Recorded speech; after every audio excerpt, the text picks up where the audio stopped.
you, Beverly. Good.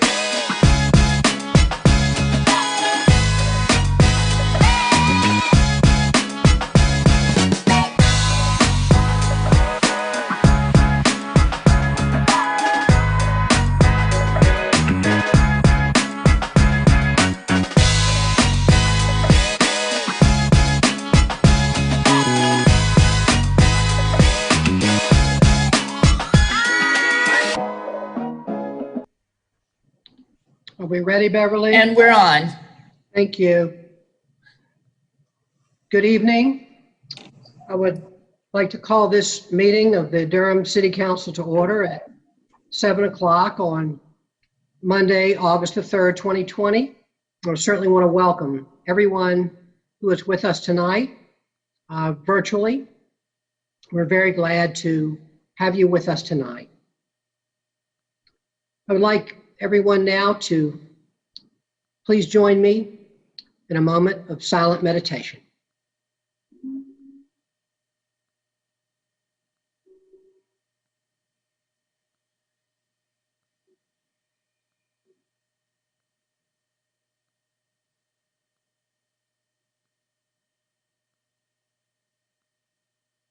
Thank you. Madam Clerk, will you please call the roll? Mayor Schewel. Here. Mayor Pro Tem Johnson. Here. Councilmember Caballero. Here. Councilmember Freeman. Present. Councilmember Middleton. Here. Councilmember Reese. Here. Thank you. Thank you very much, Madam Clerk. We have announcements by the council next. I'm going to just say that I know that we have a momentous announcement, but when we get to the priority items, I'm going to ask City Manager Bonfield if he will make that announcement of that very, very, very momentous occasion in the history of the city of Durham. There may be other announcements, however. Colleagues, any announcements by any of my colleagues? Councilmember Reese. Thank you, Mr. Mayor. I'd like to announce the Pledge of Allegiance, if that's all right with you. Why is it that every meeting I need to be corrected from my parliamentary procedure? Councilmember Reese, would you please lead us in the pledge to the flag? Thank you. It'll be my pleasure, Sorry. Mr. Mayor. Thank you. Thank you. I pledge allegiance to the flag of the United States of America, and to the republic for which it stands, one nation under God, indivisible, with liberty and justice for all. Thank you, Mr. Mayor. Thank you very much, Councilmember Reese. And now I'll ask, are there any other announcements by members of the council? All right, seeing none, we'll now move to our priority items. And I'm going to recognize City Manager Tom Bonfield. I know he has one at least important announcement and may have other priority items as well. Thank you, Mr. Mayor. Good evening, everyone.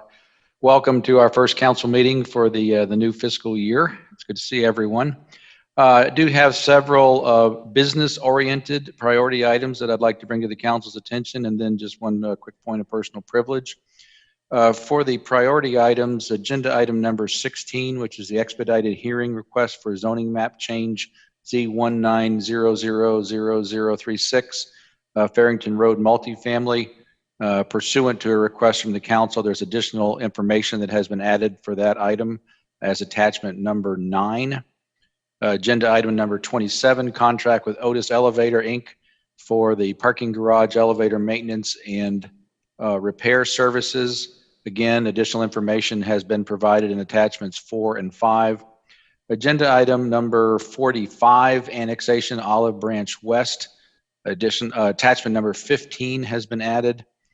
And then the insurance, a couple of things I wanted to mention, but this one in particular, Insurance Commissioner and State Fire Marshal Mike Causey recently recognized Safe Kids Durham County and Safe Kids North Carolina Program of the Year for Fit It and Fix It. And this represents a partnership between the Durham Bike Co-op, Durham Fire Department, Durham Police Department's Engagement Unit, Durham County Library, and the Durham Safe Kids. And it was recognized as the outstanding program in North Carolina. I'm not sure if there's a photograph that can flash up there or not, but we want to congratulate Chief Zoldis and the Fire Department, Chief Davis and the Police Department for that recognition. So those are my routine items, Mr. Mayor. A bit anticlimactic, I suppose, for the point of personal privilege, but do want to first of all acknowledge all of the well wishes I received today, but without going into all the details of the communication that I provided to the City Council yesterday, and the staff today announced that I have decided to retire from the position of Durham City Manager effective September 30th, 2020. It has certainly been an incredible 12 years of my life and my family's life to have the privilege to have served the residents of Durham and gotten to really come to learn so much about this community, a place that I literally had never been to until I came for the job interview a little over 12 years ago, but has certainly come to be our new home. People always ask me, where's your home? I said, it's Durham. And they want me to say somewhere else because I wasn't born in Durham. I said, no, Durham is my home, and always will have a place in my heart. But I just want to extend my appreciation to you, Mr. Mayor, members of the council, for the support that you not only have given me, but more importantly, the support you have given our incredible staff. I get way too much of the credit around here, and we have a tremendous team. And as I indicated in my memo to you, as much as I might have some departure guilt, I am certainly comforted by the fact that there is an incredible staff who is with you and will be with you. And I do urge you and pray that you'll continue to be as supportive of them without me as you have been with me. So thank you very much. There's still plenty of weeks and a couple months to go for us to engage, but I do want to thank you, want to thank the community, but make that a formal announcement this evening. Thank you. Mr. Manager, thank you so much for that announcement. It's hard to imagine the City of Durham government without Tom Bonfield. You are a rock, an anchor, and have been, I have now been on the council or mayor for coming on 9 years. And during that entire time, it's been such a privilege to know you and to get to work with you and to be your friend. And we have just had a wonderful relationship, a wonderful working relationship and friendship. And I just want to express my gratitude. I also want to tell you that we are totally understanding of your decision. We support you, and we want to not only make this transition time good for the city, but also work for you. And so I know that all of us on the council feel that way. Thank you, Mr. Mayor. We will have time for a real send-off at some point where we'll all get to wax eloquent. And I know Tom doesn't like long speeches, but too bad. That may be his opportunity to hear some. And what are you going to do, fire me?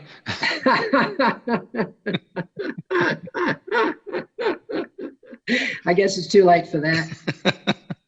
And we're looking forward to that, Tom, and we're looking forward to honoring you in that way. Thank you, Mr. Mayor. I look forward to it as well. Tom, I want to say thank you for talking to us a little bit, or talking to me a little bit previously about thinking about this transition period. And colleagues, as you all know, we're going to be meeting, our work session will be on Thursday, and we will have a closed session for personnel matters where we will be discussing some of the important transition matters. Tom, thank you so much. Thank Colleagues, would you like to add anything at this time?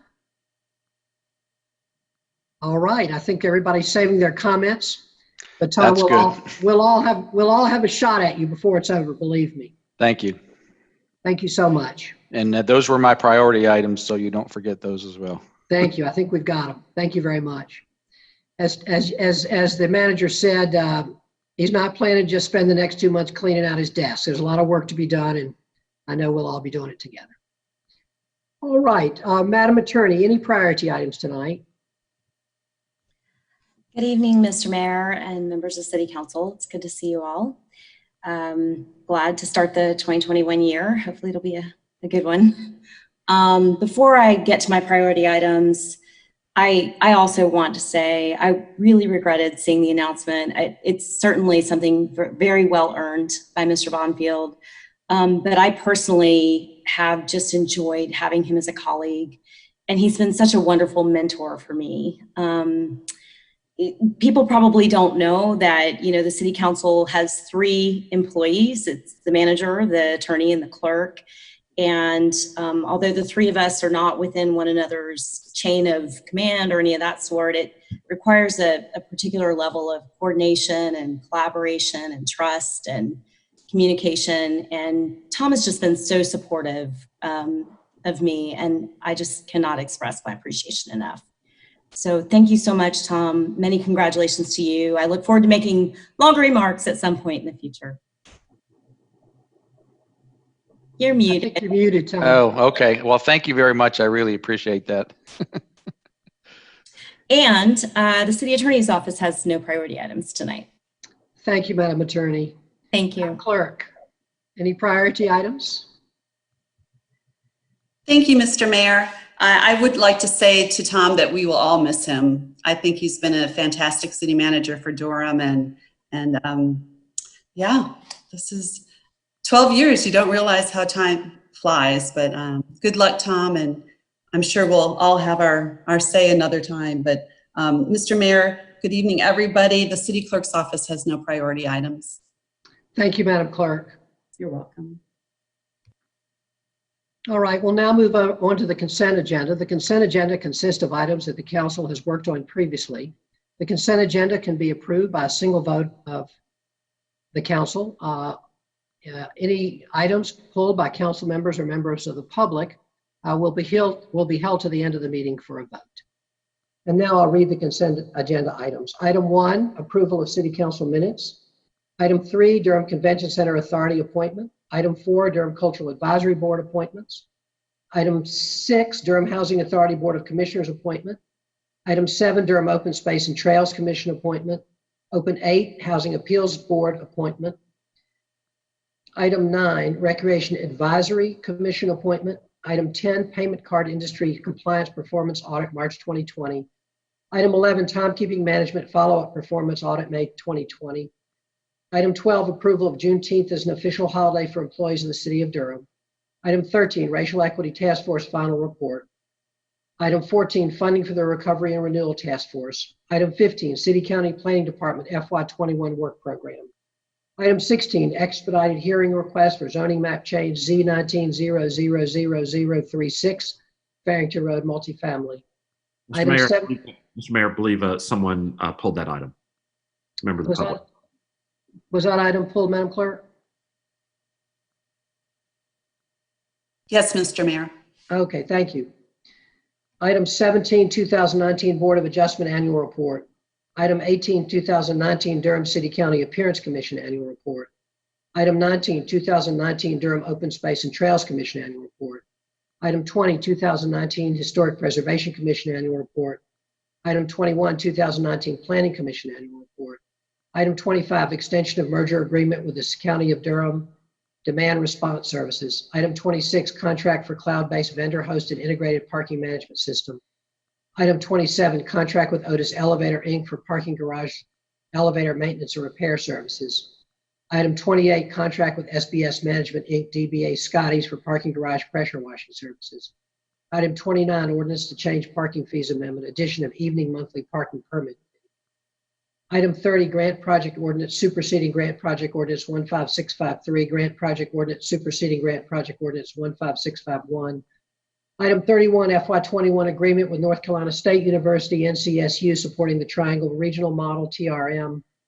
Item 32, American Tobacco Waterline Replacement Phase 1, award of construction contract to JF Wilkerson Contracting Company, Inc. Item 33, contract for Western Intake Partnership Program Manager. Item 34, ordinance amending the Durham City. Mr. Mayor, 32 Yes. and 33, I just wanted to make a note for staff that I'm not sure at which point, but I want to make sure that we're reviewing the MUBE and WUBEs because they look like I'm not sure if I understand why the percentages are shifting, but I want to make sure I do. Thank you, Madam. Thank you very much, Councilmember. Would you like to pull those items, or are you asking for later information? Later information. All right, thank you so much. Those items 32 and 33. Item 34, ordinance amending the Durham City Code regulating billing and payment of water, sewer, and stormwater fees on combined utility bills. Item 35, bid report, May 2020. Item 36, bid report, June 2020. Item 37, local birding ordinance. Like item 38, cell tower lease and license agreement with T-Mobile South LLC at 1318 East Pettigrew Street. Item 39, contract with Eckerd Youth Alternatives Inc. to provide Workforce Innovation and Opportunity Act Youth Alternatives Inc. to provide Workforce Innovation and Opportunity Act President's Alternatives Inc. to provide Workforce Innovation and Opportunity Act President's Alternatives Inc. to provide HIDTA grant project presidents. Item 41, Executive Office of the President, Office of National Drug Control Policy, 2019 High Intensity Drug Trafficking Areas HIDTA grant project ordinance. Item 42, water quality pollutant source tracking in Sandy Creek Tributary A and Warren Creek contract. Item 43, City Works Storm Room DC configuration with Radley Corporation. Item 44, multi-year annual support agreement and license agreement from Unis Software with Tyler Technologies Inc. for FY21 through FY25. Madam Clerk, I just want to ask, were there any other items that were pulled by any member of the public that I missed? Mr. Mayor, we only have that one item that's been pulled. Item 16, thank you. Yes. All right, colleagues, you have heard the consent agenda. Can I have a motion for its approval? So moved. Second. Moved by Councilmember Reese, seconded by Councilmember Middleton, that we approve the consent agenda. Madam Clerk, will you please call the roll? Mayor Schul, Aye. Mayor Pro Tem Johnson, Aye. Councilmember Caballero, Aye. Councilmember Freeman, Aye. Councilmember Middleton, I vote aye. Councilmember Reese. Aye. Thank you. Thank you, Madam Clerk. We'll now move to item 45 under the general business agenda, public hearings, annexation Olive Branch West, and we'll be first hearing from staff. Good evening. Good evening, Ms. Sunyak. Good evening.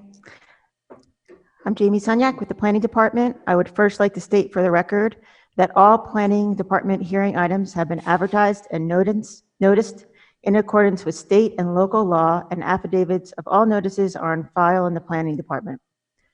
Requests for a utility extension agreement and voluntary annexation have been received from Jessica Hardesty for one parcel of land located at 434 Olive Branch Road, totaling 56.367 acres. The annexation petition is for a contiguous expansion of the city corporate limits. The proposed annexation is part of an area of a minor site plan, which is D1900363, which is under review for 108 single-family lots. The site is presently zoned rural residential Falls Jordan Watershed Protection Overlay District B in the suburban tier, and staff recommends an exact translation of the zoning designation. The proposed annexation is designated as low-density residential and recreation and open space on the comprehensive plan's future land use map, which is consistent with the zoning request. If approved, this request will become effective on September 30th, 2020. If adopted, this annexation will create a donut hole of 2.48 acres. However, one of the adjacent property owners, the adjacent property owners were contacted, and one is interested in annexing, but that would be part of a subsequent annexation petition if that occurred. The city and county operational departments, such as the solid waste, fire, police, and EMS, have reviewed this request. The potential impacts of this annexation at full build-out, while not yet known at this time, could result in some reduction provided by the police department. The City of Durham, Department of Transportation, Public Works, and the City County Planning are also conducting a conditions and cost assessment related to the NCDOT roadways located within East and Southeast Durham that are experiencing rapid transition from rural and suburban characteristics. So that analysis has been provided with respect to this application, and additional information has been included in attachment 13. The Public Works and Water Management Departments have determined that the existing City of Durham water and sewer have capacity for the proposed development after the completion of the Southeast Regional Lift Station. The Budget and Management Service Department have determined that the proposed annexation will become revenue positive immediately following the annexation, and additional information can be found in the staff report on that. Staff determines that these requests are consistent with the comprehensive plan and other applicable policies and ordinances. 3 motions are required for this application. The first is to adopt an ordinance annexing the property and entering into a utility extension agreement. The second would be for the consistency statement, and then the third would be for the zoning ordinance. I'll be happy to answer any questions that you have. Thank you very much, Ms. Sunyak. You have heard the report from staff, and I'm now going to declare this public hearing open. And first, I'm going to ask council members if you have any questions that you would like to direct to our staff. Any questions at this time? All right, thank you. I see that we have several members of the public who have signed up to speak on this item. We have 3 proponents, Neil Ghosh, Robert Sharon, and Kurt Berger. And we have 2 opponents, Matthew Curtis and Judy Gooley, and I apologize if I've gotten your names incorrect. I'm going to first ask if the clerk could make Neil Ghosh available to speak, and then once I've talked to Mr. Ghosh a little bit, I'll figure out how to do the timing on this. Mr. Mayor, I don't see Neil Ghosh unless he is area code 518. All right. I'm looking here to see if there's, I do see Mr. Patrick Biker, also for item 45. Mm-hmm. Mr. Biker, could you make Mr. Biker available to speak, please, Madam Clerk? Mr. Mayor, can you hear me, sir? Yes, sir. Mr. Biker, are you representing this project? Mr. Biker?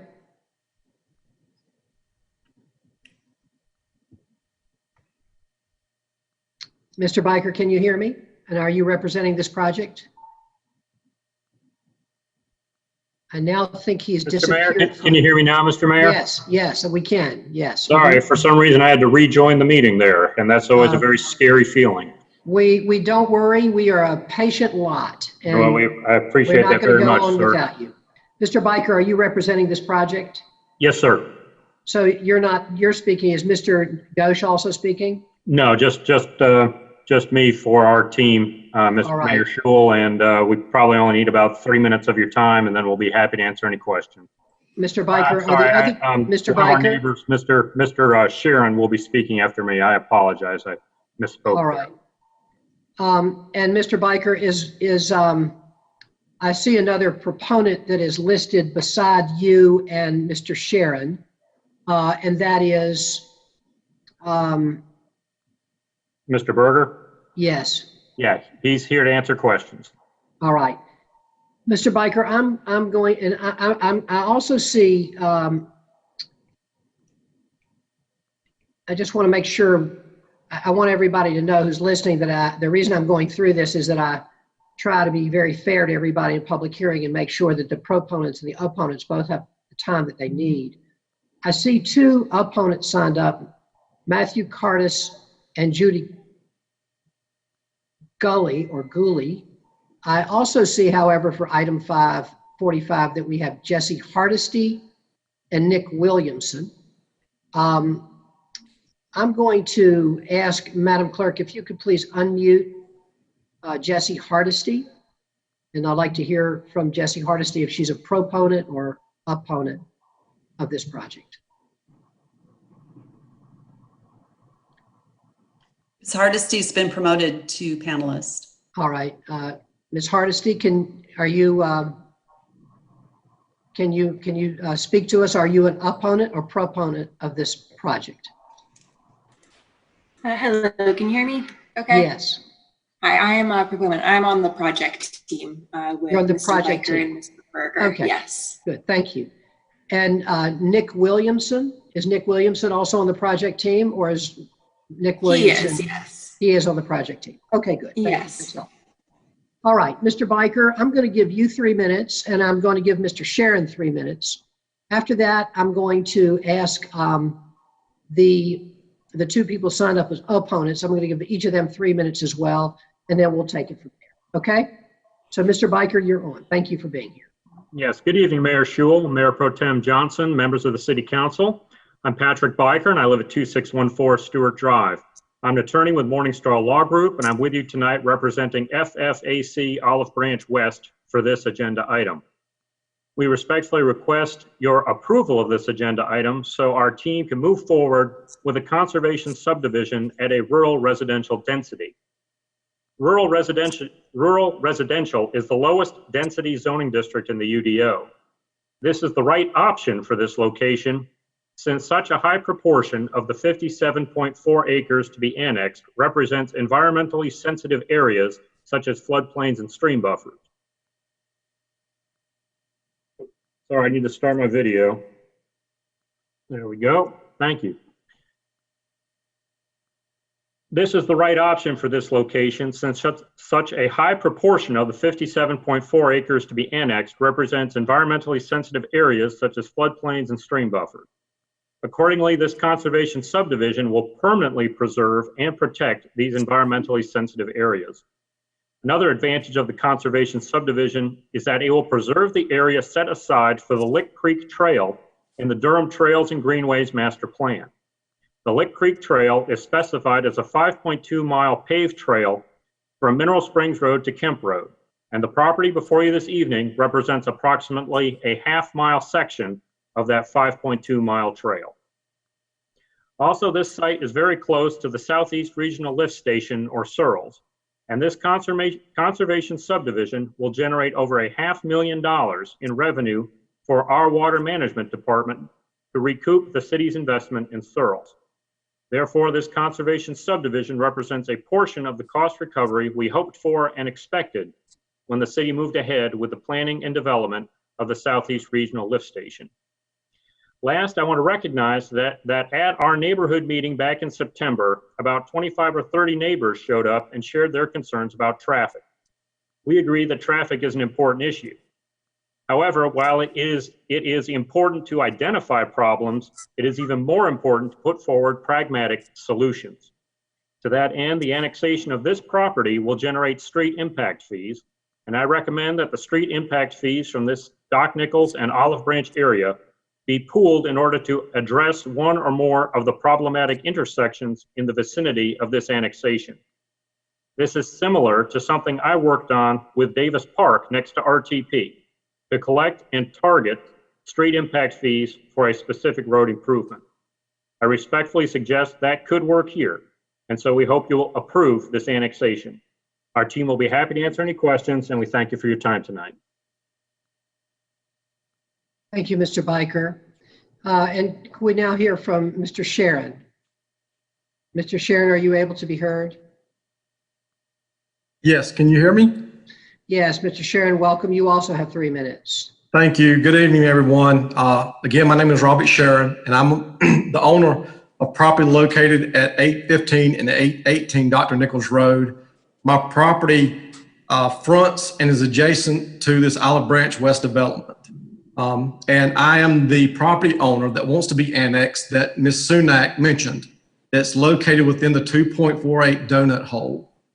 I have found out that water will be running in front of my property, but however, to benefit from the city annexation, I would also need access to sewer. The developer, Kurt Berger of Foxfield Land Partners, has agreed to provide this sewer access to the back of my property and will facilitate the request of a subsequent annex petition for my property into the city within the next 60 days. Like I said, I am in favor of the Olive Branch West development being annexed into the city, but I also want it on record and to confirm that I do want to be annexed, given that I can get access to water, which will run in front of my property, and that Mr. Berger can provide access to sewer behind my property. And that's just what I wanted to be met known. So does anybody have any questions at this time? Thank you, Mr. Sharon. Appreciate it. Let me ask, we'll first hear from the other speakers and then we'll take any questions from members of the council. Thank you. We have two people who have signed up as opponents of the project. And I'm going to first call on Matthew Curtis. And Mr. Curtis, I hope I have your name right. Madam Clerk, can you please make Mr. Curtis available to speak? Mr. Mayor, he's muted. Thank you. Mr. Curtis, are you available to speak? Can you be heard? Mr. Curtis, can you unmute yourself and can you hear me now? Yes, we can. Welcome, and you have 3 minutes. We're glad to have you. Thank you, Mr. Mayor, and everyone. I really appreciate your time. Forgive me if I misspeak. This is my first public hearing. No problem. You don't need to worry about that. You're going to do fine. I found it important to voice my opinion. I've been a longtime resident on Olive Branch Road. I currently live at 401 Olive Branch Road, and have really enjoyed this area of the country, and have seen the rest of the country, and only want to be here. So I'd really hate for it to change. So I'd like to mention first that the area that's being the proposed annexed and the subsequent development around the area is not on existing facilities, but already through the facilities that are being planned and are currently under construction through this area, which is going to disrupt it tremendously. The rural residential rating over the 53 approximate acres is including the area that already is protected and cannot be disrupted. So the density of the actual housing units and the proximity of the units, I would ask, be evaluated, because we've seen developers time and time again say that they have 100 acres to develop, as an example, but then use areas that are, as parks and streams or something else, but that area cannot be developed at all anyway.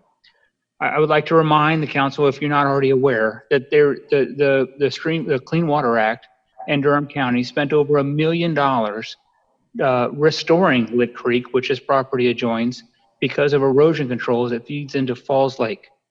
And that was in current conditions. To overdevelop this area locally with more runoff is only going to undermine and to a detriment the money that's already been spent on this area to improve the Clean Water Act and improve the clean water that flows into Falls Lake with additional erosion. In terms of the Lick Creek pathway, that is a plan, but that is not approved. There is not an easement that exists today for that plan. And that is not a welcome plan, in my opinion, as it's just going to drive additional traffic to this area. And then lastly, I will bring to you the traffic on Olive Branch. My driveway, cars in my driveway have been hit 5 different times due to traffic since 2015, just in my driveway. The road is overutilized today. This plan cites traffic, a study from 2015. I would ask the council to look at the amount of development that has occurred in this radius, right on the north side and the south side of 98 in the past 5 years, and recognize that a traffic plan and any citation of traffic is not accurate and is no representation of the current load. That's all I have. Thank you, Mr. Curtis, and you spoke very well. Thank you very much. We'll follow with comments and questions, but first I'm going to ask Julie Gully or Julie Gooley. I'm not sure how to pronounce your name, and I apologize. Madam Clerk, could you make Ms. Gully available to be heard?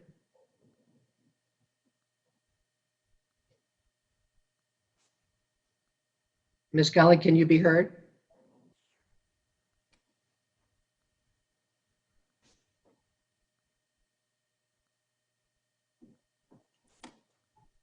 Mr. Mayor, I don't see her on the list.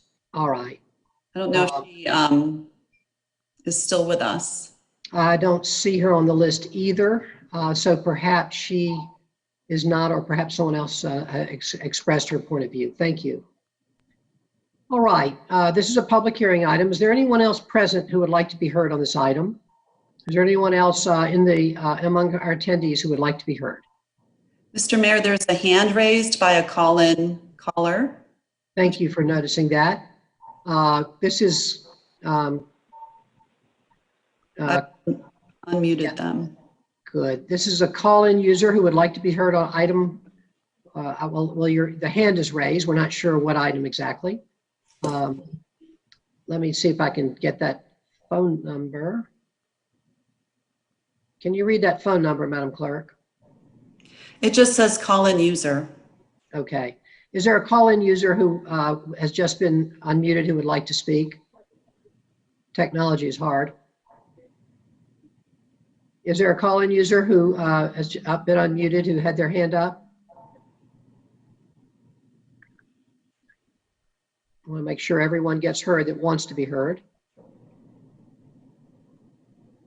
There is a call-in user who's available, but I do not see, apparently does not want to speak. So thank you for attempting that, Madam Clerk.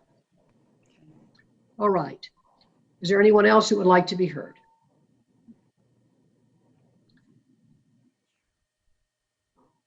And could I ask everyone who is not speaking to please mute themselves? We're getting a little feedback. Thank you very much. All right, council members, you have heard the comments from the speakers, and I'm going to now ask if there are any questions for the applicant or any of the speakers or for staff by members of the council. Pardon me, Mr. Mayor, Matthew Curtis is in the panelist listing. Yes. I'm here. Yeah. Can you hear me? Yes, Mr. Curtis has spoken. Yeah. Mhm. That's correct. Yeah. Okay. Thank you, Madam Clerk. All right. First, let me ask, are there questions or comments by members of the council at this time for any of the panelists?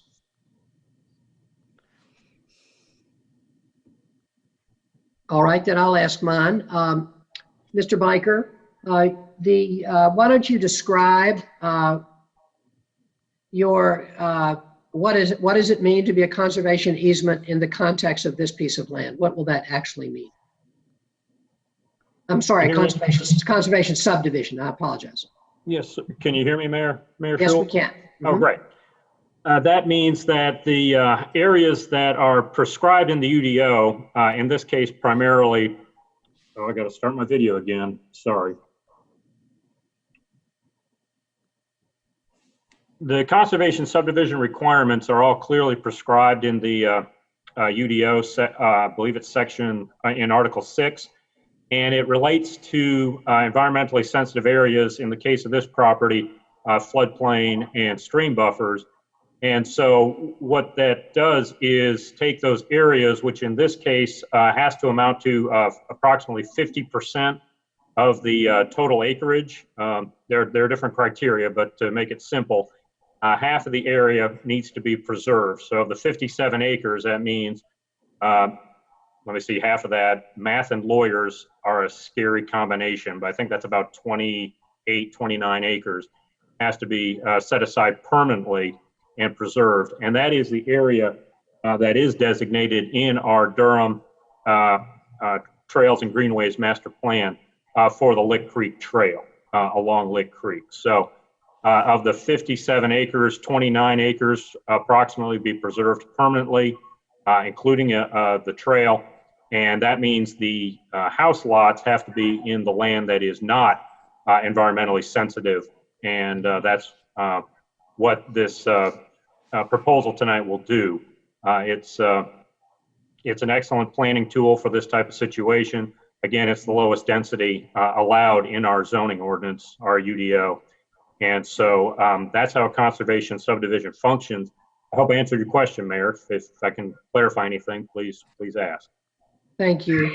Can you tell me, Mr. Curtis raised the issue of the previous repair of Lick Creek, its importance to our water quality and our water and Falls Lake. How do you respond to his important concerns?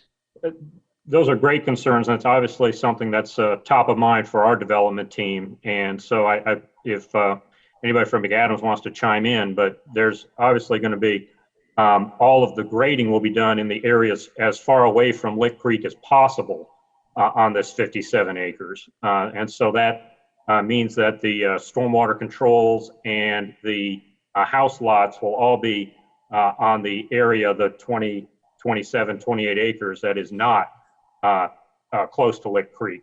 And so that really is a way to preserve this area, make sure it's the environmentally sensitive areas are not touched by any grading activity.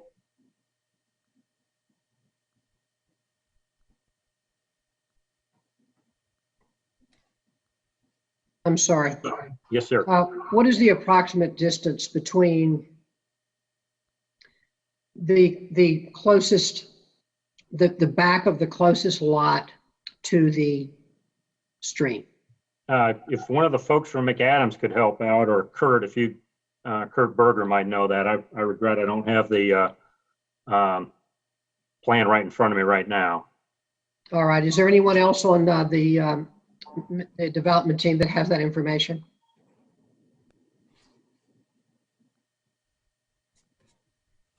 Mr. Mayor, I promoted Mr. Berger to panelist. Thank you, Madam Clerk. Mr. Berger, are you available to be heard? If so, please unmute yourself and make yourself heard. Good evening, Mr. Mayor and City Council. I am looking at a plan, and I'm sorry, I don't have the dimension, but I'm gonna say it's at least 350 feet, Okay. perhaps, through the wetlands before the creek, Yeah. from the back of the nearest lot. All right. Thank you. I would also like to, I believe Mr. Judge is here. I'd like to ask Mr. Judge if he could comment on the, Mr. Curtis also raised an important point about the transportation issues and we know that there are big transportation issues out here.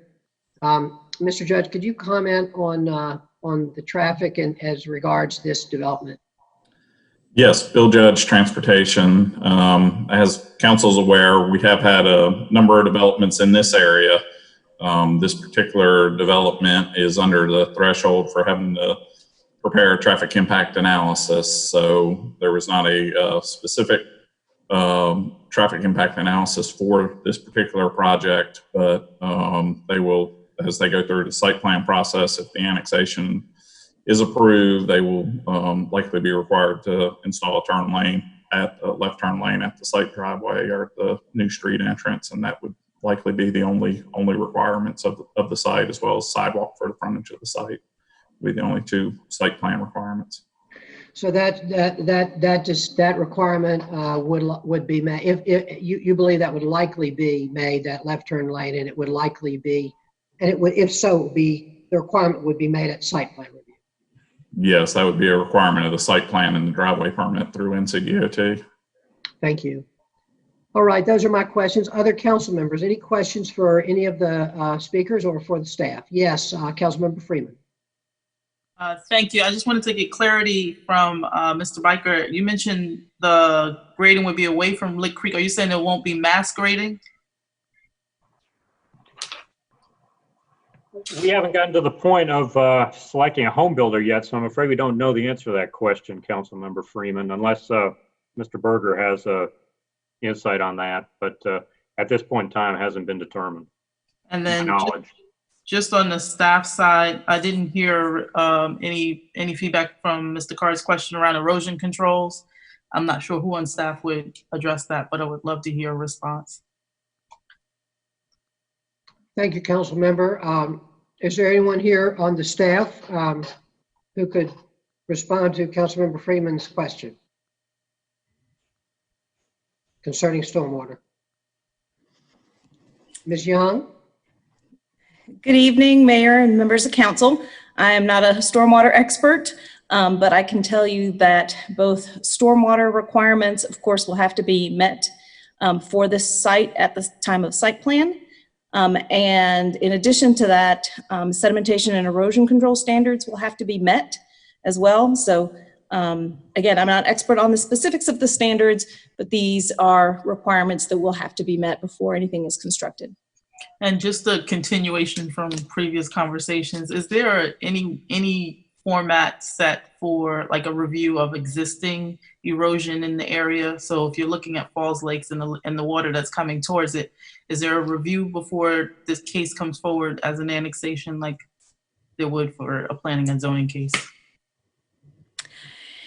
No, in terms of, so even for rezoning cases, typically there is not a detailed stormwater analysis that happens. That is something that typically happens at the site plan stage. There are some cases where we know of extenuating circumstances, and Stormwater Services does do a little bit extra work up front, but that has not been the case for this site. That has not been identified to us ahead of time as an issue that needed special addressing. Thank you. Thank you, Councilmember. Councilmember Reese, and then Mayor Pro Tem. Thank you, Mr. Mayor. Sarah, can I ask you a question about the current designation on the future land use map? What is that? I'm not sure I'm reading it right for this piece of property. I'm gonna let Jamie chime in real quick because I think she's got that handy. Everyone, the current designation is low density residential and also recreation and open space. Right. Mr. Biker described the benefits of the conservation subdivision, and I wanted to kind of compare that to the current kind of the fact that a big chunk of this property is at least on the map looks like it's in a floodplain. Is that right? Am I reading it right that the northern half of this property is in a floodplain? Correct. So and you can see, I can share my screen if it's helpful, but the portion of the site that's within the floodplain coincides with the recreation open space future land use designation area. Great. That's very helpful. Thank you. So how much of the property falls under the protection of the conservation subdivision provision that is not in the floodplain? Like, what's the net there? Or does my question make no sense?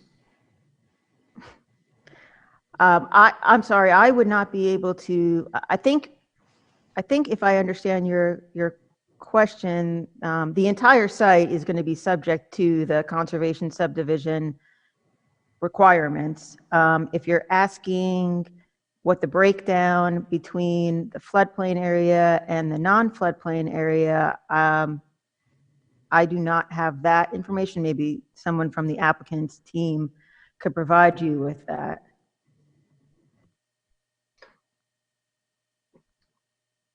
I do believe that in our memo, somewhere that I cannot quite remember, it does confirm what Mr. Biker said earlier, which is approximately half, the floodplain area is approximately half of the site. I'm sorry I can't cite that, but that's my recollection from reading.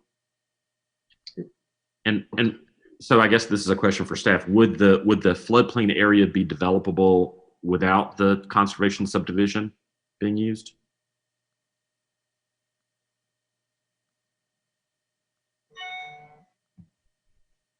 Sorry, my internet is a little bit slow today.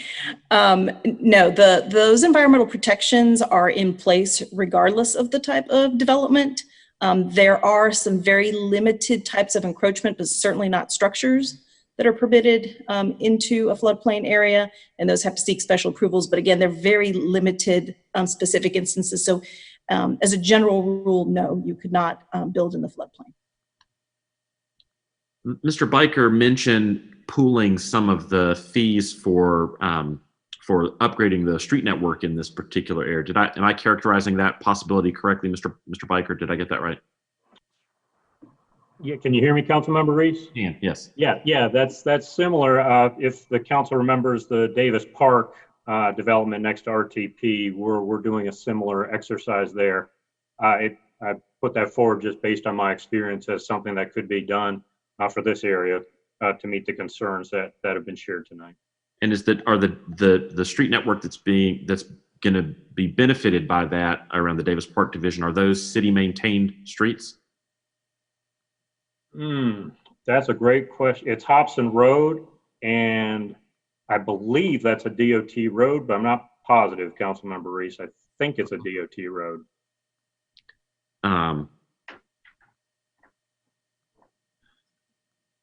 Those are the questions I had right now, Mr. Mayor. Thank you. Thank you, Councilmember. Madam Mayor Pro Tem? Thank you, Mr. Mayor. Just a question for the applicant. What are the square footage, approximate, and price points that you all plan to set for these homes? Mayor Pro Tem, we haven't figured that out yet. My educated guess is that the sales price will be in the 300,000 neighborhood. But unless Kurt has a feel for the square footage, I have not seen any specific information on pricing or square footage. But my educated guess is they'll be the sales price will be commensurate with the other homes in the area that are not age restricted. At least 300. A ballpark. Well, yeah, right around 300. And what's the lot size? Do you know that? I don't, unless one of the folks at McAdams knows, I don't believe we've figured that out yet exactly. Okay. The plan is to develop it with this RR zoning. Right. Houses on big lots, not to come back for. No, they'd be fairly small lots, Mayor Pro Tem, relatively small lots because of the way the conservation subdivision works. It reduces the minimum lot size to give more flexibility and to allow for smaller lots and smaller homes. Okay, so if there's anyone from the team who has more detail on that, that'd be helpful, but thank you. Sure. It looks to me, trying to just do some math, that if you're talking about 29 acres and 108, approximately 108 units, Mr. Biker? Yes, sir. It's about 3.7 units an acre. Is that math right? That should be about right. So that maybe you all can then use that to tell Mayor Pro Tem the approximate lot size. Yeah, they're a little more than about quarter acre lots, give or take. All right, thank you. Mayor Pro Tem, any other questions at this time? Nope, I'm good. Thanks, Mr. Mayor. All right, Councilmember Reese? Thank you, Mr. Mayor. Earlier, Mr. Mayor, you asked a question of the applicant about the distance between the back of the lot to the creek. And I believe one of the folks working for the developer had an answer for that. My question is, how is that possible? If you're not sure what the lot sizes are, you don't know what the development's going to look like.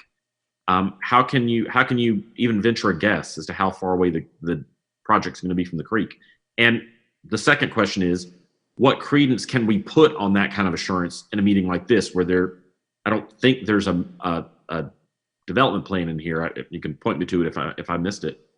So there's no way for us to know or to hold you accountable for that. Thank you, Mr. Mayor. Mr. Biker or Mr. Berger? Yeah, Councilman Reese, the reason why we can plat that or measure that distance is the creek is a few hundred feet inside of the line where the floodplain starts. So the creek isn't to the front of the floodplain towards our lots, our future lots, if you will. It's embedded. So it's, again, it's about, I'm scaling it, it's 400 feet per the scale from the edge of the wetlands, of the floodplain. Yeah, we certainly know what Councilmember Reese, we certainly know what the buildable area is, although we don't know what where the exact lot dimensions will be. We certainly know what the extent of the buildable area for this site that's before you tonight would be. And so that can give us some range of comfort with the distance from Lick Creek. So the answer about the distance was really the distance between the creek itself and the edge of the floodplain. Right. And then the buffer that goes along that environmental feature. Correct. Okay, great. Thank you.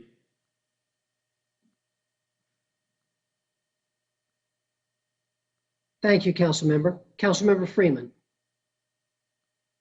Thank you, Mr. Mayor. I was just, I reread the memo at least 3 times, and I was just trying to figure out if you were trying to associate the donut hole that would be created with this annexation, 2 acres that were noted, with the actual acreage that was outside of the floodplains or the wetlands. Because that's the only other acreage that's noted in the memo. I'm sorry, Councilmember, could you say that again? So I was trying to figure out if you were looking at the donut hole that would be created with this annexation as the number, because I don't see any other reference to an acreage that was noted in the memo. So it's really like 3 pages, and 2 pages are just from responses from the departments. So I was just trying to, because I'm hoping I missed something. About the size of the development? The size of the development that's not in the floodplain. So of the 56.367 acres, how much is exactly outside of the floodplain? Because the way it's being presented is as if it's saving us from having some development in this space that would be harmful, but it's in the floodplain, it's a county land, and if we didn't annex it, it would just be residential at the current zoning. So I'm just a little confused. I'm just trying to figure out if you knew something else that I didn't. Could you state your question one more time? The area outside the floodplains, how many acres that is? Okay, thank you. I think Jesse Hardesty, if you have the exact number, that'd be great. But I think it'd be, let me think, it'd probably be in the 28-acre range. Or Kurt, if you have an exact figure, but I think that's. I apologize that I don't have the exact figure, but it is almost exactly 50%. So it's right around 28 acres, Councilmember Freeman. So that would be 108 units on 28 acres. Correct. Okay. And I think that would be it would be way less than the half-acre lots or what have you. Right, it's about quarter-acre lots, ballpark. Okay. Thank you, Councilmember. Councilmember Middleton. Thank you, Mr. Mayor. Can you folks hear me all right? Thank Yes, you. we Good can. evening. Thank you. Good evening, everyone. Mr. Mayor, you anticipated my question earlier about the traffic concerns that I believe it was Mr. Cardis, and forgive me if I got that wrong, brought up. And I don't know if Bill is still around. I did want a little more, anecdotally, I think he said that 5 cars were struck in his driveway, or 5 cars that were parked in his driveway. Are there some traffic calming measures that are being anticipated for the? I know Bill spoke about a turning lane, but are there some other things going on out there that transportation can make us aware of? I mean, if 5 cars were struck, is it a speeding issue? Is it what's going on? Can you just get a little more on that? Yes, Bill Judge. I'm not sure the specifics of his location. We can work with NCDOT and look. That certainly is a lot, but that's a fairly with development on these old roads. We call them sort of farm to market roads. They were just sort of country roads that people utilized to move their products from the farm. As the development occurs out there, they were never really built to handle modern traffic, very expensive to rebuild and widen to modern standards. So I suspect what's happening is in those 5 incidents is that someone's been running off the road, either speeding, not paying attention, and has lost control. unfortunately, a lot of times, if there's minimal damage or not a lot of damage, the person often drives off or goes unreported. So we don't always get a good history on that, but we can certainly work with NCDOT to look and see if there's some sort of crash pattern out there that we're not aware of. Yeah, I'm wondering, and as a decision maker, I'm wondering how much that should inform my decision before we put more traffic out there. I know it'll be revenue positive upon annexation, but you know, as a decision maker, that always makes me happy that the city's coffers would be benefited by an annexation. But I don't want to do more harm than good also. So I'm just wondering how much of that should inform. I think the Mr. Cardis chimed in and said that he could respond to that or could say more about that. Mr. Mayor, with your permission, I'd like to hear his response to that. If that's all right. Sure. Madam Clerk, can you make Mr. Cardis able to be heard? He's unmuted, Mr. Mayor. All right. Mr. Cardis, do you have a response to Councilmember Middleton concerning the traffic? I do. Can everybody hear me okay? Yes, we can. Great. So the proximity of the road, what I'm talking about is Olive Branch, between that section of Doc Nichols and Highway 98. So this neighborhood, this road was actually a neighborhood road when it was developed in the 60s, Shaw Hills Estates, just like any other subdivision that we're talking about developing today. It has since been a cut through and a county road, and now it is a pass through between not only the development we're talking about, but all of the developments around the area within 5 miles. So the traffic intensity on this area has increased tremendously. A recent subdivision that they added about 7 or 8 years ago, maybe even longer, Ravenstone subdivision, inconsequentially, they had a cut through that wasn't even considered as the main input output, and that goes right across the house, right across from my street, right, or my house. And so when you have a left turn lane and people are coming downhill speeding on a country road that no car should be on, in their opinion, there are a lot of accidents. And so the incidences that I referred to in the 5, those are cars that ran off the road and hit my vehicles. That has no recollection to the number of vehicles that have been hit in the street. I have no idea how many there are. But I brought that up to allude to the fact that we say that the traffic capacity of the roads is sufficient and that this doesn't pose a harm. And maybe this 100 home development does not. But in the general context, how many 100 home developments are we going to add to the area using inadequate data to say that there's no harm? We've already overdeveloped the area for the road capacity that there is. And so that's why I joined the call.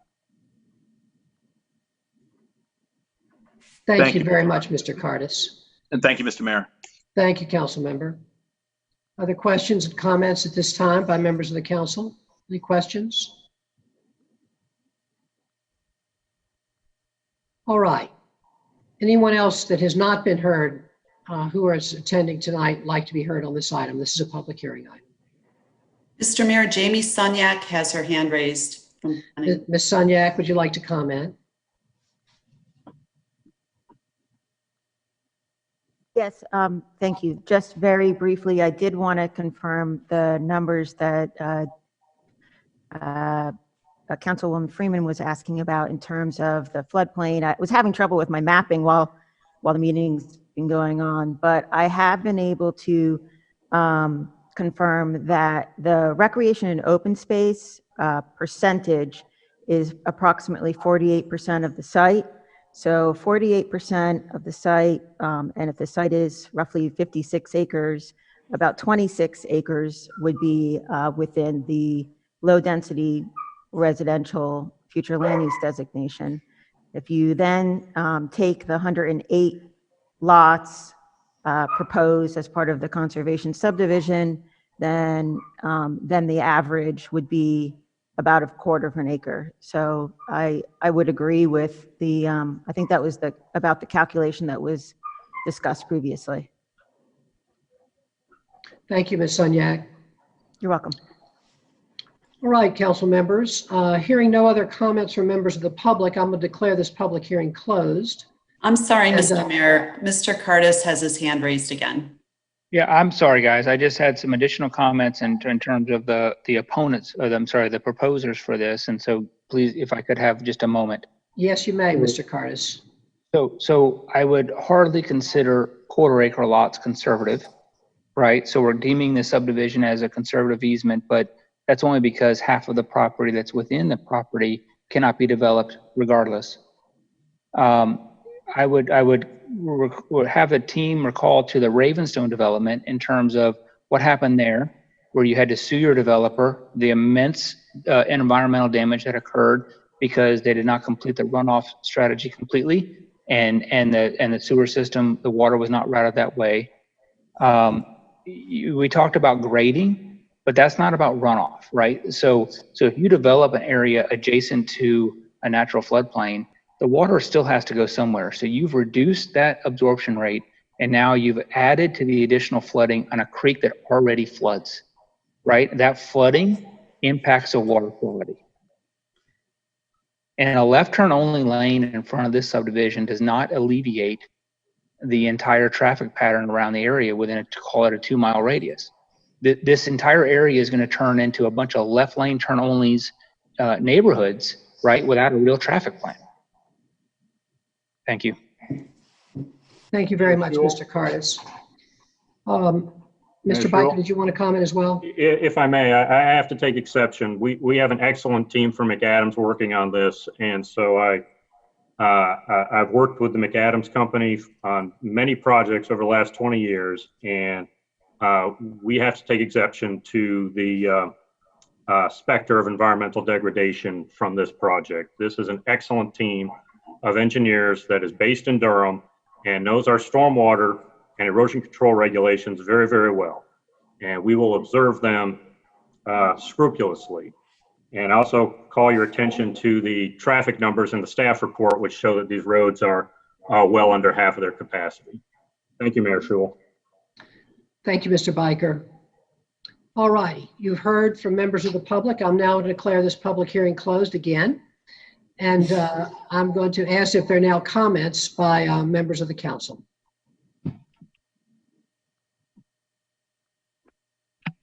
Councilmember Freeman. Thank you, Mr. Mayor. I think there were, I was really hesitant on the annexation and creating the donut hole. The points that Mr. Curtis make are create even more hesitation. I really would like to figure out how to have a review in place prior to this coming forward. And I know that, with Mr. Biker mentioning it's a local team and they're gonna, work their hardest to make sure that they adhere to all regulations.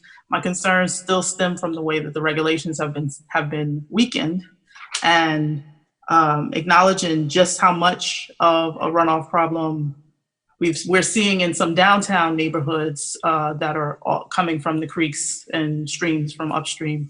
I just have some serious concerns about developing in wetlands. I've expressed those previously, and I'll express it again.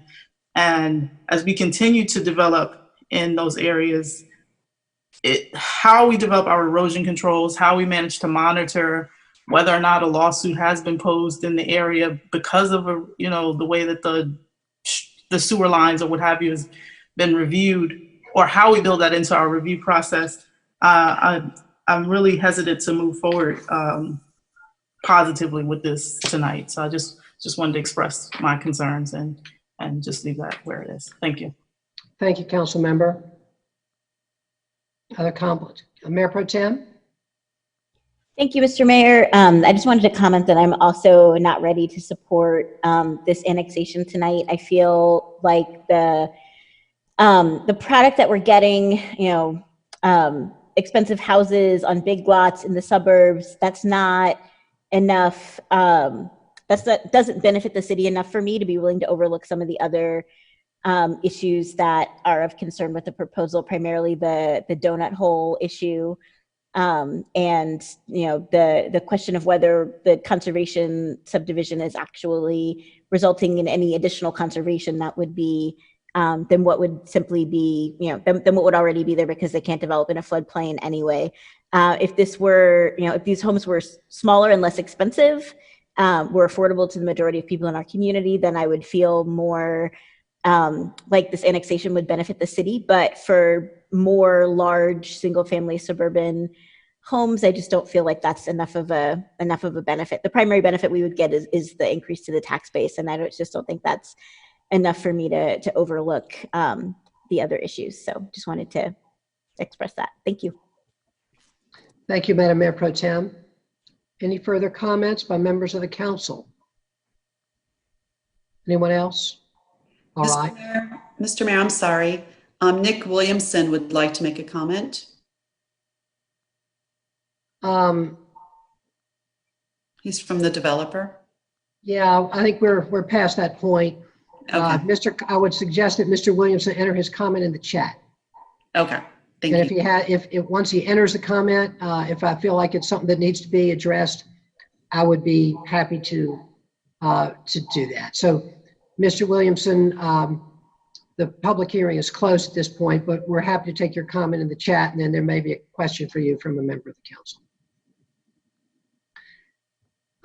Other comments by members of the council? Councilmember Reese. Thank you, Mr. Mayor. Appreciate the important conversation we've had tonight about what this proposed development, actually just what the proposed annexation would do. We don't know what the development's going to look like. We don't have a builder. We don't really have price points beyond some back of the envelope calculations. By the way, at some point, somebody should go back and take a look at all the times over the last 2.5 years or so that we've asked, that the Mayor Pro Tem especially has asked the question, what are the price points on these units going to be? But let's go back and take a look at what actually happened. I'm really curious. I'm dying to know. So anyway, that's an aside.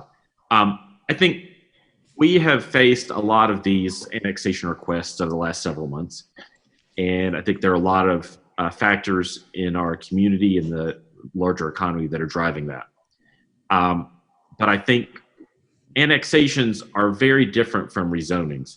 In a rezoning, typically what we have is a developer who said, or a property owner who says, I own this property, I can do X with it, I'd like to do X plus something, I'd like to do more. And then as a council, we have to decide, do we like X or do we like X plus more? Or is there some other thing we can hope for down the road? With an annexation, it's very different, especially in this situation.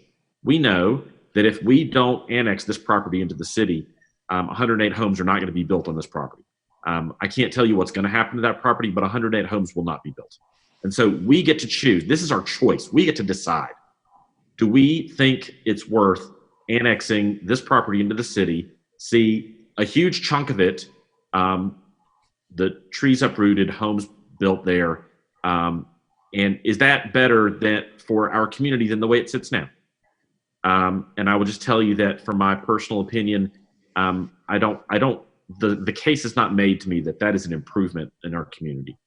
I appreciate the work that the applicant has done around the conservation subdivision. I would like to have seen a better case from the applicant that this actually benefits anything beyond what the floodplain restrictions already protect. Tried to get at that. I think a couple of us tried to get at that a couple of different ways, and I never really got a good answer to that. But ultimately, we get to decide whether or not a particular project is in the best interest of our city. And these annexations are really a great opportunity for us to decide just on the merits, not in comparison to some other thing that is kind of held out as the alternative. And so I'll be voting against the measure tonight. Thank you, Mr. Mayor. Thank you, Council Member. Any other comments by members of the council? Okay, I'll make a couple of comments. I appreciate everybody who's been here tonight, and I appreciate the comments of my colleagues. I believe that this is a close call. Let me just tell you that I think that a few of the issues that have been raised tonight are very problematic for our city, and we've been hearing them a lot lately. And I want to tell you about how I think we ought to think about them. I just want to say again, I don't think we ought to be turning down developments or thinking because of transportation issues like the ones cited by Mr. Curtis, who was here tonight. I think that these transportation issues exist all over the outskirts of Durham. And if we're serious about trying to encourage more housing, which I think we need very badly, we're not going to be able to do that by solving the transportation issues first. It's not going to happen. And I think that's just a reality we have to face. I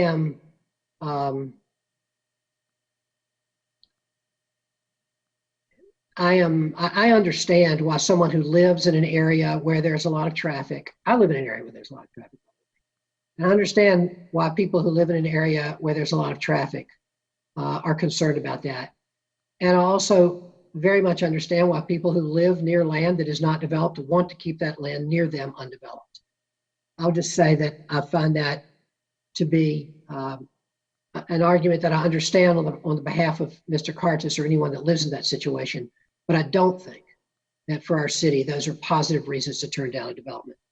Nor do I think that the donut hole reason is good enough reason to turn it down. That is to say, donut holes are certainly a factor, but this is a contiguous development. Sometimes contiguous developments create donut holes. And I think that it's, again, because of the kinds of annexation policies we have in our state, that's something we're stuck with. It is certainly a factor. I agree that that should be a factor that we would weigh. In terms of the flooding issue, and I want to say that I'm not, again, it's on this particular development, that is not a concern to me. I understand what Mr. Curtis is saying about Lick Creek and the amount of money that was spent to make it better. And I believe that those are very important, but I don't believe that that's an issue in this development. I think that there's going to be plenty of ability to treat the stormwater on this land, and I'm not in any way convinced that that's a factor. And I also want to say that that is this is a larger policy question. We have regulations in place that we're able to follow in terms of stormwater. So that leads me to all of those reasons. I would say I don't find as convincing reasons to be against the development. So that leads me to what I think is the choice, which is encouraging housing development in Durham is really important. And I am, on the other hand, I appreciated what Madam Mayor Pro Tem raised about the price points, or what we might think is what we're not sure of the price points, which I do agree is problematic. And the fact that although these are the relative lack of density, and I think those are important. So I'm going to just say that weighing all those factors, I think it's a close call. I'll be voting in favor of this, but I am also troubled by what Madam Mayor Pro Tem was troubled by, and appreciate everyone's comments. Councilmember Middleton.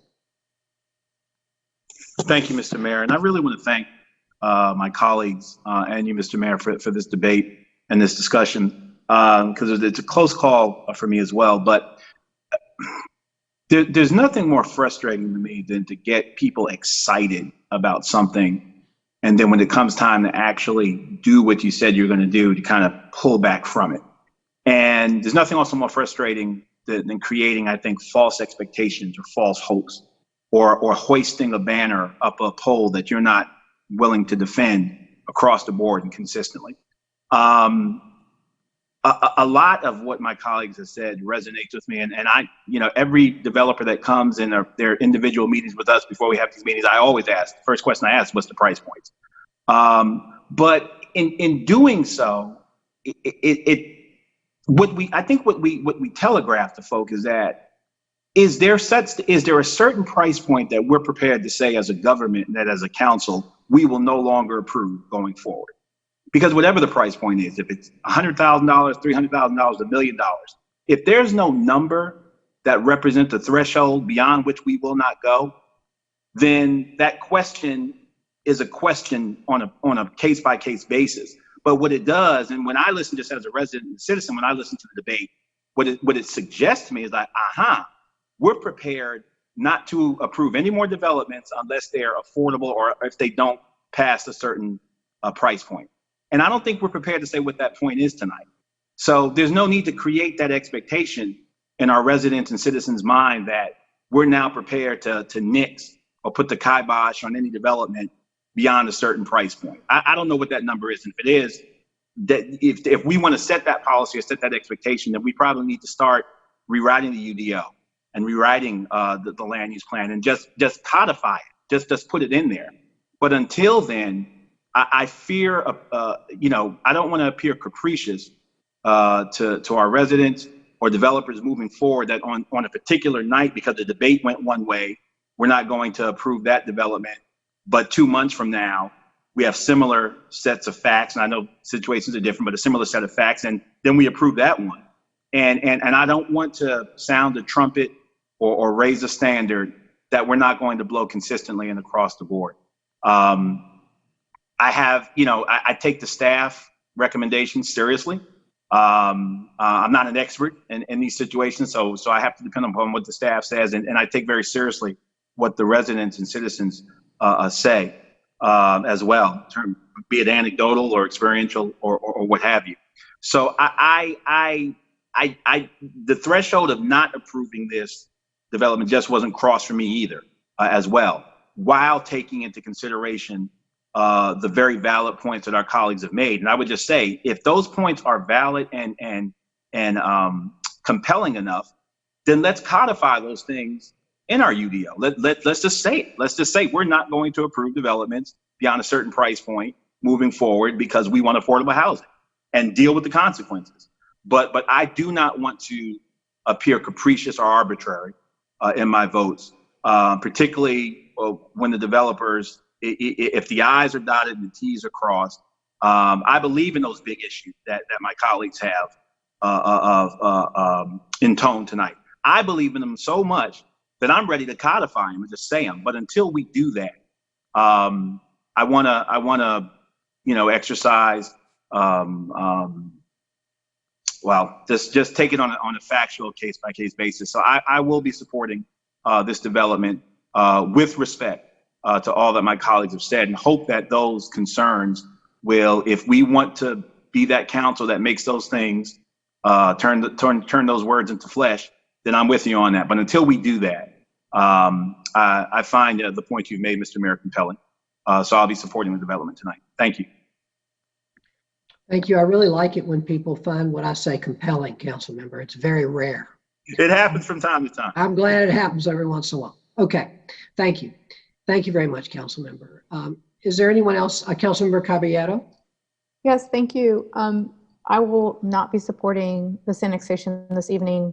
I said, I'm not sure when, there was the larger issue, also an olive branch of a larger development that I felt that I was the flip vote.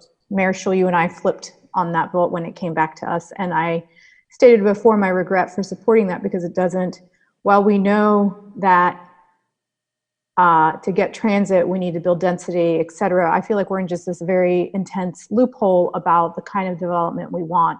What I do know is adding homes like this repeats a failure in policy of 50 years, which is sprawl single family homes at price points that most people can't afford.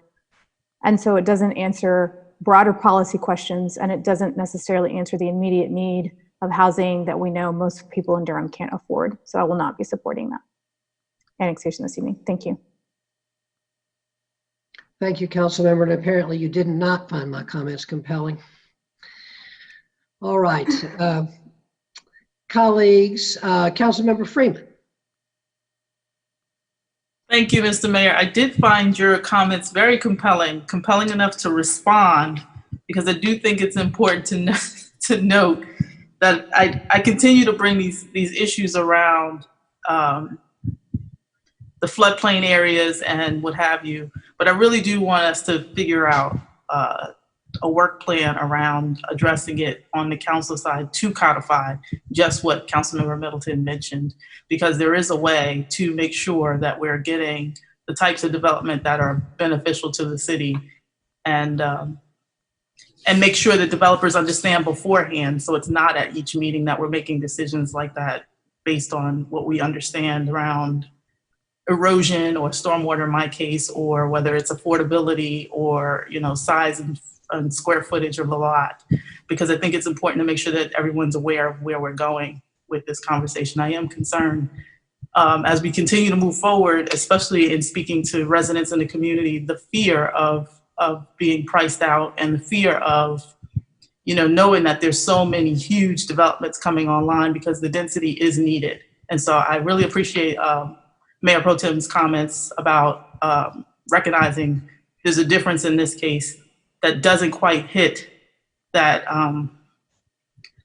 that primary benefit in a way that makes it beneficial to overlook some of the other areas, which I know in the past I've brought up. But I can definitely say that I will not be supporting this evening, but I do want to find ways to make sure that we can support in the future, that I can support, because I do want to support you know, developers developing in a responsible way. And I know that our local developers would do that. I just know that the way that the context is set up right now, this annexation, right this moment with what we have in front of us, seems a little loose. And that's all. Thank you. Thank you. All right, council members, I'm going to ask now, is there a motion that we need 3 motions to approve this item, I believe. Let me just go to the item. The first motion would be to adopt an ordinance annexing Olive Branch West. So moved. Second. Been moved and second that we approve the motion, adopt the motion annexing Olive Branch West. Motion by Councilmember Freeman, second by Councilmember Middleton. Madam Clerk, will you please call the roll? Mayor Schul? Aye. Mayor Pro Tem Johnson? No. Councilmember Caballero? No. Councilmember Freeman? No. Councilmember Middleton? I vote aye. Councilmember Reese? No. Thank you very much, Madam Clerk. The motion fails 2 aye, 4 nay. And I want to thank everyone for being here tonight, making the cases that you did. Appreciate my council colleagues' comments as well. I believe we are now dispensed with this item, and we will move on to item 46, annexation Twin Lakes. And we'll now hear from our staff. Good evening, Jamie Sunyak again with the Planning Department. Requests for a utility extension agreement and voluntary annexation have been received from Tim Cybers of Horvath Associates for one parcel of land located at 1003 Freeman Road. The annexation petition is for a contiguous expansion of the corporate city limits. The proposed annexation area is part of a minor site plan, not a conservation subdivision as referenced previously, which is under review for 88 single-family lots and 4 open space parcels. Inclusion of this parcel will allow for an additional 3 residential units and a roadway connection to Clayton Road. The annexation is being requested in order to gain utilities for this portion, and the map must be recorded prior to site plan approval. The site is presently zoned residential suburban 20, also located within the suburban tier, and staff recommends an exact translation of the zoning designation. The proposed annexation area is consistent with the future land use designation on the comprehensive plan map. If approved, this request will become effective on September 30th, 2020. City and county operational departments such as solid waste, fire, police, and EMS have reviewed this request. The potential impact of the analysis at full build-out, while not yet known at this time, could result in some reduction in the level of service provided by the police department. The Public Works and Water Management departments have determined that the existing City of Durham water and sewer sanitary systems have capacity for the proposed development. The Budget and Management Services Department have determined that the proposed annexation will become revenue positive immediately following the annexation. Additional information on that can be found in the staff report. Staff determines that these requests are consistent with the comprehensive plan and applicable policies and ordinances. 3 motions are required for this application. The first is to adopt the ordinance annexing the property and entering into a utility extension agreement. The second would be for the consistency statement, and then the third would be for the zoning ordinance itself. Staff is available for any questions that you have. Thank you. Thank you, Ms. Sunyak. You have heard the report from staff. I'm now going to declare this public hearing open. And first, I'm going to ask, are there any questions for staff by members of the council? All right. Hearing none, then I see that there is one person that has signed up to speak on this item. That is Neil Allen. Madam Clerk, can you please make Mr. Allen available to speak? He's been unmuted. Okay. Can you hear me? Yes, we can, Mr. Allen, and you have 3 minutes. Okay. Good evening, Mr. Mayor and members of the council. My name is Neil Allen. I am the Vice President of Horvath Associates, a civil engineering land planning firm responsible for the design of the Meadows at Twin Lakes adjacent subdivision. I'm here to answer any questions that you may have, and that's it. So thank you. Thank you very much, Mr. Allen. Is there anyone else present tonight who would like to be heard on this item? Is there anyone else who would like to be heard? All right. If not, I'm going to declare this public hearing closed. The matter is back before the council.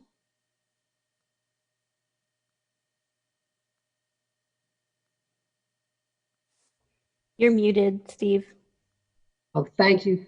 Thank you.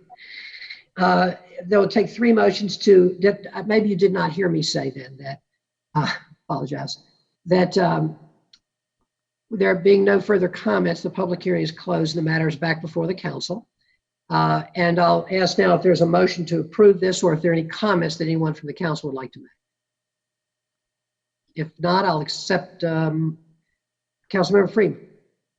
I was just going to make sure that I noted, as Councilmember Middleton notes in many of our zoning cases or annexation cases or what have you, that there is a difference in location, and acknowledging that in this area where 70 has put in a lot of infrastructure, we're already set to build out in this area so that the traffic is addressed and the utilities being added. It makes sense. It kind of falls in line with the way that the city is developing with the help of the state. And so I just wanted to make sure that I noted that there was a difference here in this case than the previous one. Thank you. And if you're ready, I'll make the motion. Go ahead, council member. Would you like to move to adopt the ordinance annexing Twin Lakes into the city of Durham? I move to adopt the Twin Lakes into the city of Durham. Thank you. Is there a second? Second. Moved by Councilmember Freeman, seconded by Councilmember Reese. Madam Clerk, will you please call the roll? Mayor Schul. Aye. Mayor Pro Tem Johnson. Aye. Councilmember Caballero.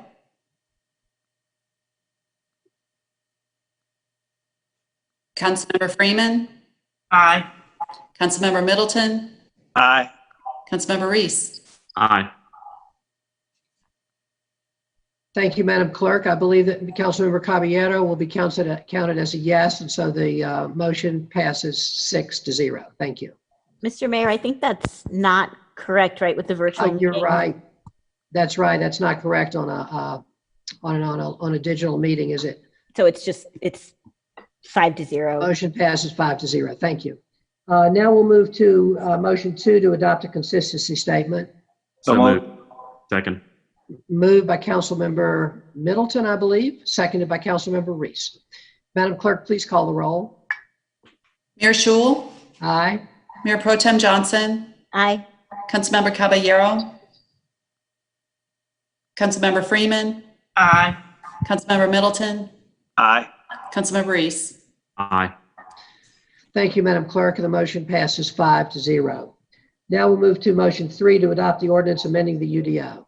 So moved. Second. Moved by Councilmember Freeman, seconded by Councilmember Reese. Madam Clerk, will you please call the roll? Mayor Schul, Aye. Mayor Pro Tem Johnson, Aye.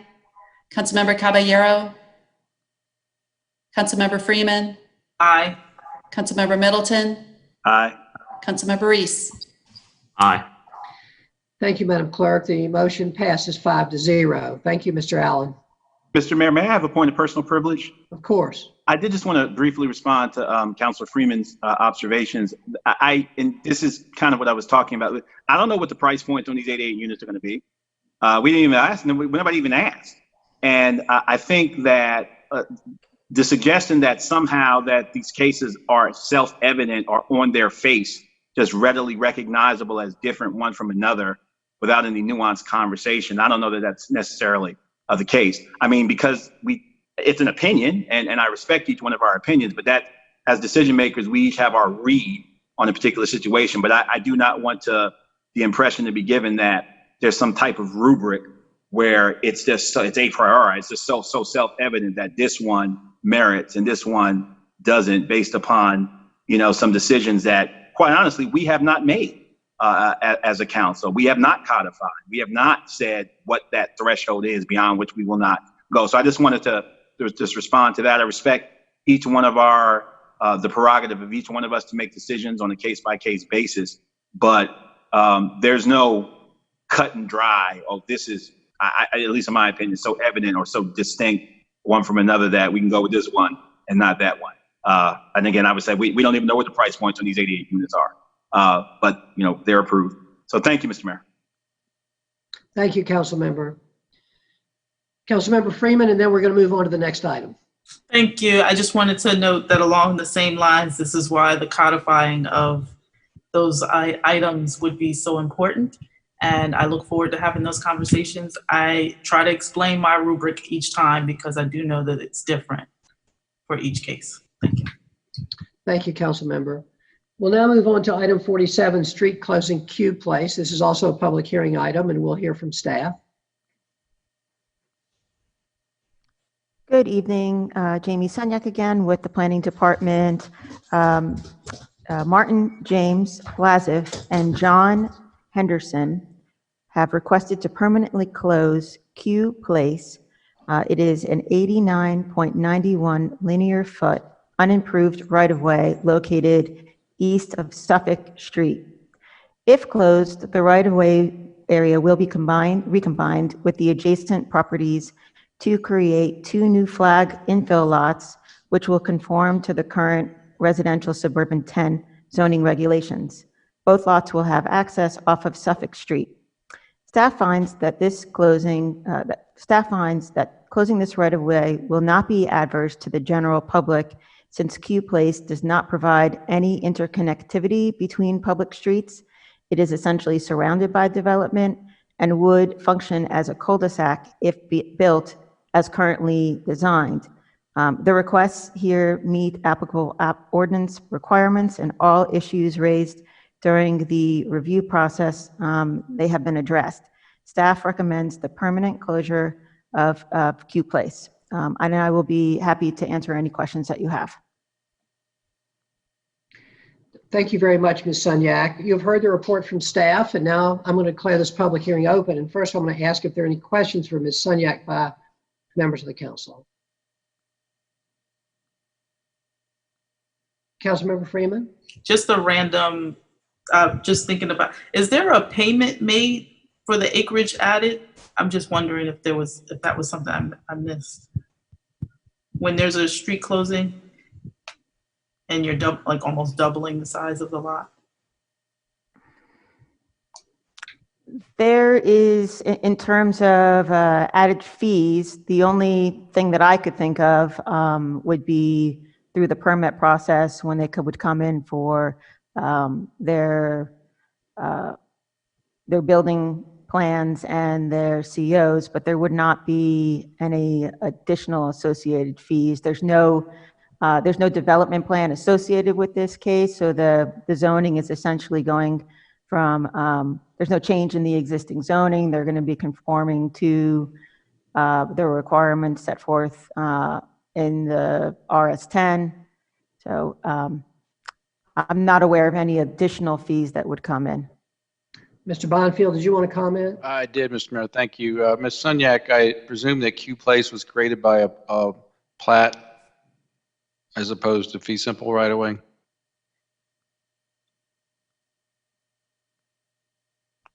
I do not know how it was originally created, sir. I'm sorry about that.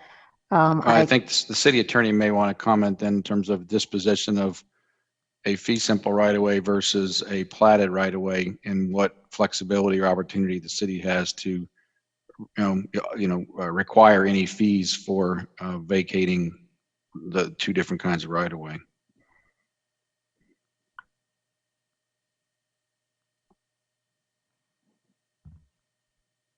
So I would need to know how the property is designated. I can't really speak to it if I don't have that information.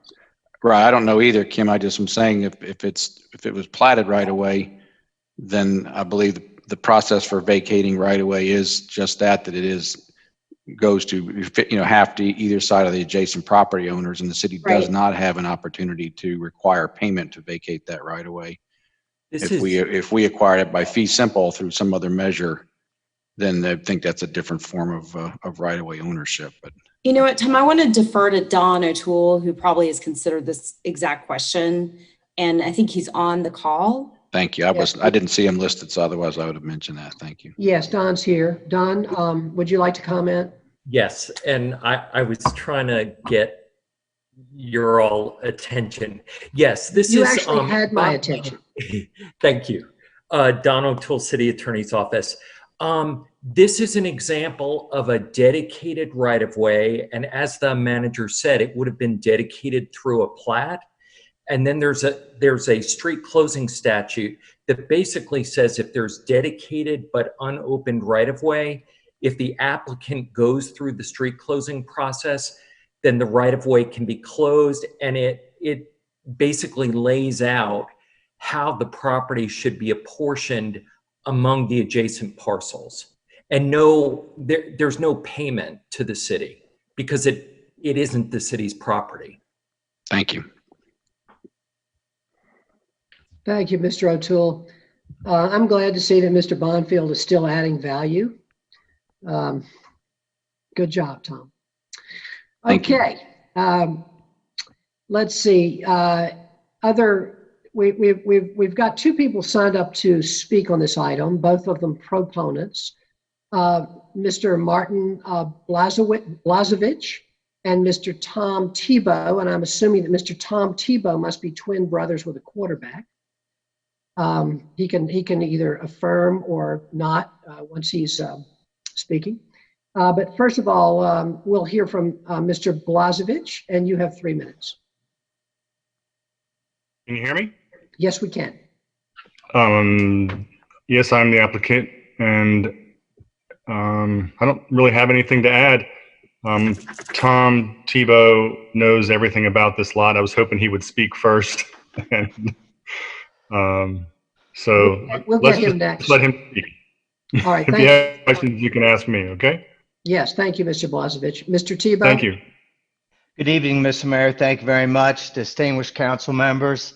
My name is Thomas Tebow. I'm a professional land surveyor in North Carolina, and I prepared the map that I assume you have in front of you, which demonstrates the vacation of Q Place, where we are vacating the street and it's going simultaneous conveyance to either sides to the adjacent owners involved. Those adjacent owners have discussed this thoroughly and agreed with the vacation or the abandonment, if you will. This is just to create better quality of the property that they both own. The street serves no real purpose to the general public. And as far as revenue for this, this will become more taxable property by the owners once they acquire this property and increases the tax value of the property, therefore increasing their taxes. So the city will get tax revenue from this in the future. That's all I have. I'm open to any questions you may have about the history of Q Place or how it was created or anything else you may want to ask. Thank you very much for your time. I appreciate you. Thank you, Mr. Tebow. Is there anyone else present on this call tonight who would like to be heard on this item? This is a public hearing item. Is there anyone else that would like to be heard? All right, I have a question for the applicant. These are going to be flag lots, Mr. Tebow, and I was trying to figure out exactly how they'll be designed when I was looking at this property. How will that work? Will one of them come out of, where will they actually be? They actually will. There will be two lots that will be flag lots, and we went through the review process of the city of Durham, and these were accepted through the planning department for this particular layout. And the existing Q Place 50-foot right-of-way will be abandoned. We are also providing a recombination of the existing lots because of the way the lots were laid out.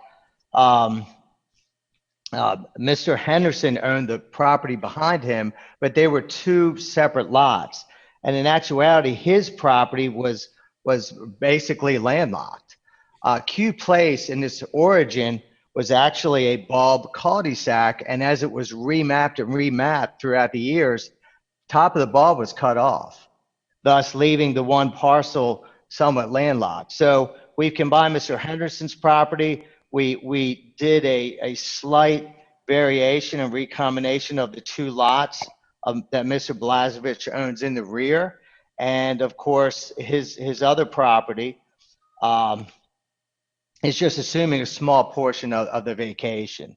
While, Mr. Henderson is also getting some of that vacated. So it will be accessed with a common easement, but we're also providing an easement for Mr. Henderson on the left side for his back lot, which will be the back portion of his lot that we're creating. I hope that answers your question. Good enough, Mr. Tebow. Thank you. You're welcome. Colleagues, anyone else have a question for the applicant?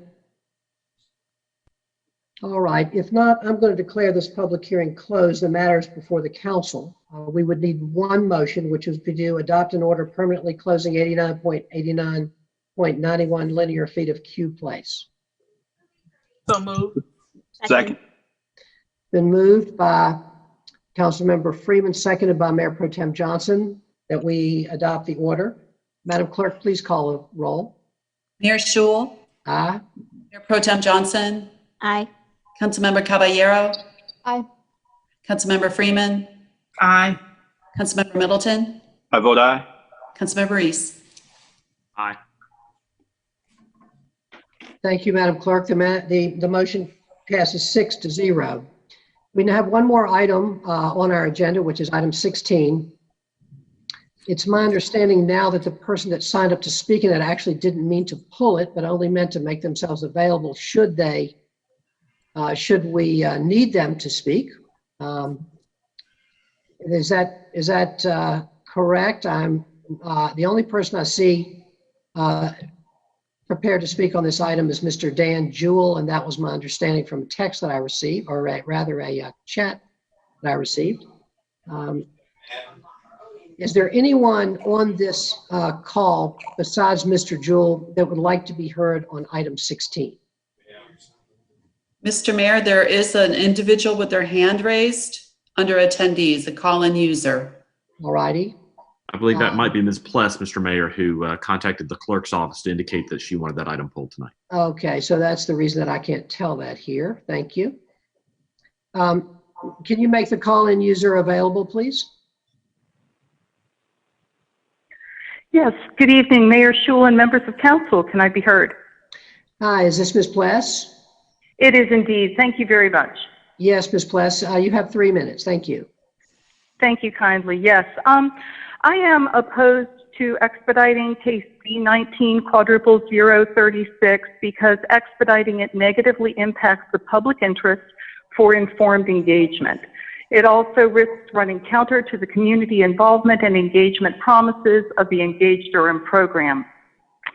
Z19/036 uniquely calls for the creation and implementation of new zoning powers, which were previously expressly prohibited in Durham's UDO, and which are generally avoided by most municipalities in North Carolina and throughout the nation. Because those previously forbidden powers, known as statutory development agreements, have the future potential to impact many in Durham, the public has a right to be substantially informed and significantly engaged in any action pursuing their introduction and use. These powers should not be obtained swiftly during a pandemic. Durham's former planning director just left, and today the city manager announced that he will also leave, and I feel that now is not the best time for Durham to be experimenting with legally risky zoning. The zoning map change application shows that the proposed development agreement intends a total of 332 dwelling units on a site of 8.03 acres. And the staff memo states that the current zoning is 2 units per acre. This unseen proposal effectively changes the density from 2 to 41 units per acre, expediting a process intending a highly non-standard 20-fold density increase in a residential district while simultaneously devising new powers sets a dangerous precedent and cuts the time by up to 90 days or 3 months for the Planning Commission and the public to be substantially informed and knowledgeably engaged. There are so many unanswered questions. Could statutory development agreements be used to circumvent future environmental protections or to reduce input from certain boards and commissions? Do these agreements have a history of lawsuits or a potential to lead to corruption? Exactly what public oversight will be available? These kinds of agreements create the option for elite developers whereby the normal zoning rules don't have to apply. By fee or by barter, the rules can be tailored just for them. Meanwhile, the rest of Durham, its citizens and neighborhoods have to abide by the zoning code. Therefore, it appears that this tool, by design, ensures a process that is unequal and inequitable. At the JCCPC meeting in June, Patrick Young introduced statutory development agreements saying, quote, "We think this tool can be used much more broadly going forward." That intent, combined with the litigious nature of such agreements, makes this case relevant to all of Durham, not just the area surrounding Farrington Road. And all of Durham should have ample time to be informed and involved. Expediting the case denies that. Expediting Z19/036 and its hidden twin, PC2/03, is not in the public interest, even though ultimately the pursuit of public housing is. Thank you very much. Thank you very much, Ms. Plass. We have one other person signed up to speak, and that would be Mr. Dan Jewell. Mr. Jewell, can you be heard? I hope so, Mr. Mayor, members of the council. How are you this evening? Good. Mr. Jewell will begin by giving you 3 minutes, and then we'll see how we go from there. Thank you, sir. It shouldn't take that long. I had not intended to speak tonight, just to be available to answer any questions. There were so many things that came out of the previous speaker. One, we are not here tonight asking for expediting a development agreement by any stretch of the imagination.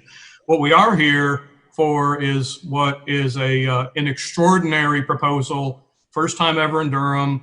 We have a market rate developer who's been working closely with an affordable housing developer for nearly 2 years and is coming through with a development plan proposal to create 82 affordable housing units in an area that was changed to a compact suburban design district last year, calling for this kind of density right on a future transit corridor or whatever that might be. The reason that we're asking for the expedited request is that this project will need affordable housing tax credits. There's a deadline, the end of this year.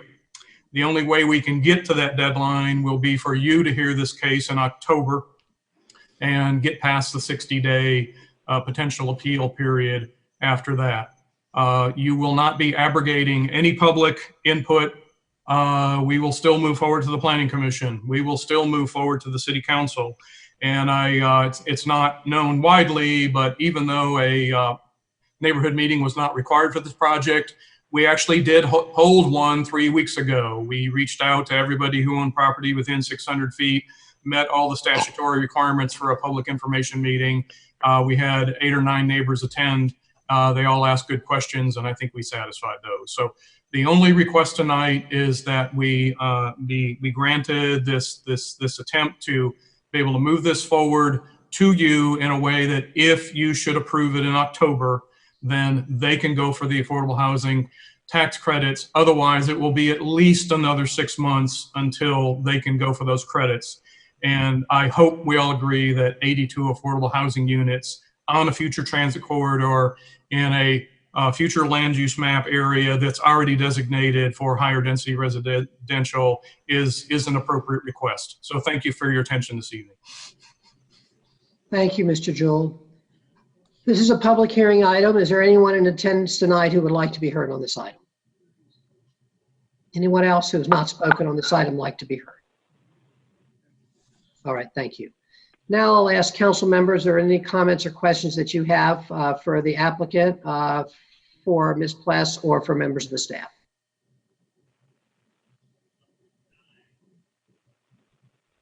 Councilmember Freeman. Thank you, Mr. Mayor.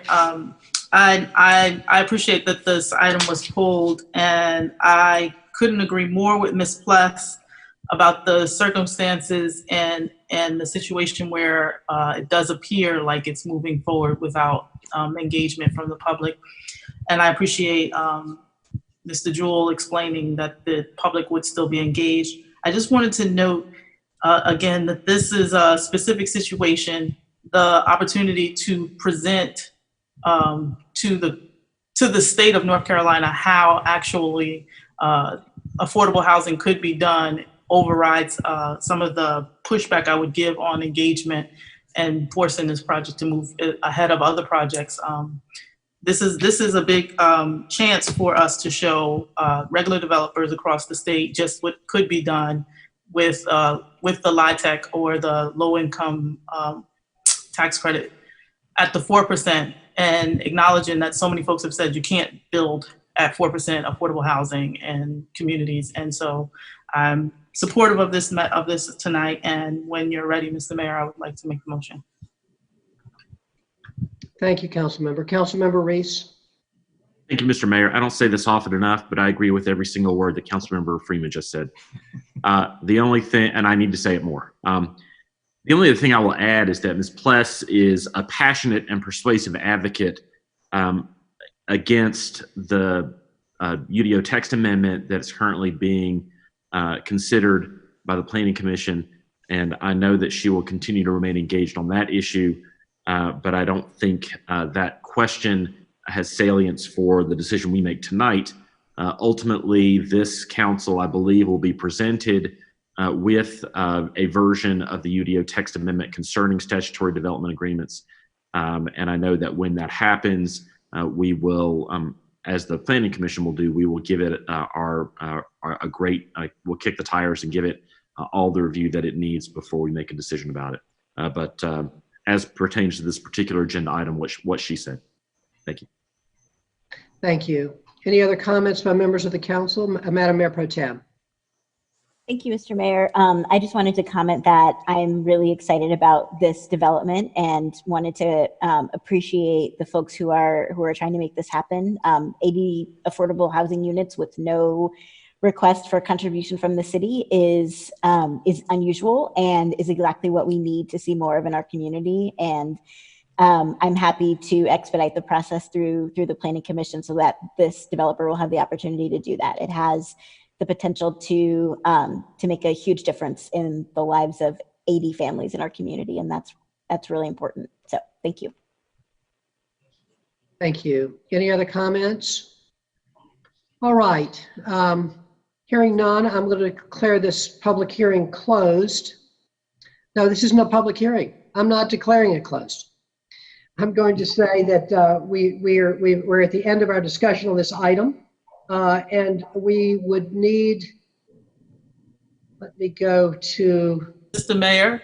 Yes. I would like to make a motion to move the expedited hearing request for zoning map change Z 19-0000036. Thank you. Road multifamily. Perfect. Thank you. Is there a second? Second. Second. Moved by Councilmember Freeman, seconded by Mayor Pro Tem.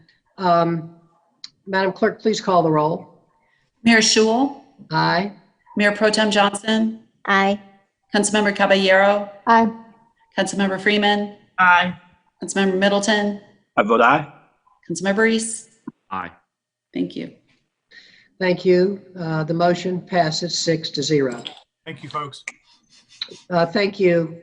There being no other business to come before this body, I'm going to declare this meeting adjourned at 9 o'clock.